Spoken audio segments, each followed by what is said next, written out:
sinful man craves power. And sinful man is willing to do almost anything in order to keep his power. This is what we see in both of the Bible stories I want to connect together for you today.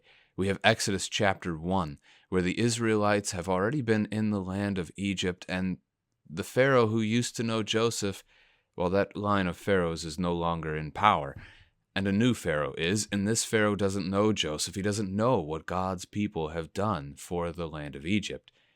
And instead, seeing this foreign family that is quite significant in number, he fears them. He fears that they will rise up against him and take his throne. And so what does he do? He tries to snuff them out. He allows their female babies, the girls, to live, but he orders the boys killed. First, he orders the midwives to do it, the women who would help deliver the babies. They refuse, and God actually cares for them because they have been faithful. Seeing that doesn't work, he then orders all of his people, the entire land of Egypt, whenever they see a Hebrew baby boy, one of these Israelite children, sons, they are to cast them into the Nile River. This is going to get us the story of Moses and how he grows up in Pharaoh's house when Pharaoh's daughter, a princess of Egypt, snatches him out of the river. But I want to connect this forward to the account of Jesus Christ that we see in Matthew chapter 2. As the Magi, they come and they visit King Herod, looking for the one that they say has been born king of the Jews. Now, this is a reference to King Herod the Great, who died roughly 4 BC, if we take the Jewish historian Josephus to be correct on that number. Herod was out of his mind when it came to controlling his power. Paranoid doesn't even cut it. He killed a Hasmonean king named Hyrcanus in 30 BC, thinking he was going for his throne. Herod actually had numerous wives. His most beloved of them was a woman named Mariamne.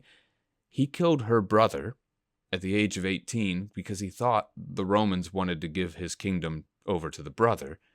He ends up believing the rumors his sister starts, that his beloved bride Mariamne wants to take his power from him, and so he kills his bride.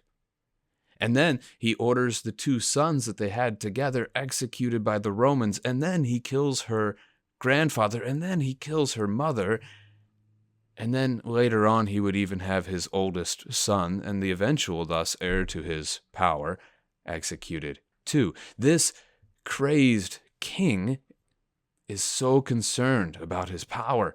When the newborn king of the Jews, baby Jesus, is born, he's not going to miss. He gives the order to execute any son, any baby boy in the region in Bethlehem or around it. Any baby boy 2 or under, killed. That's a crazy order to give. And if he's going to give it, he's not going to miss. So we should not necessarily assume Jesus was already 2 at this point. If he was, this crazed man would have aimed higher. You don't give that order with a chance of missing. Collateral damage. The devil is trying to snuff out God. He's trying to destroy God's kingdom.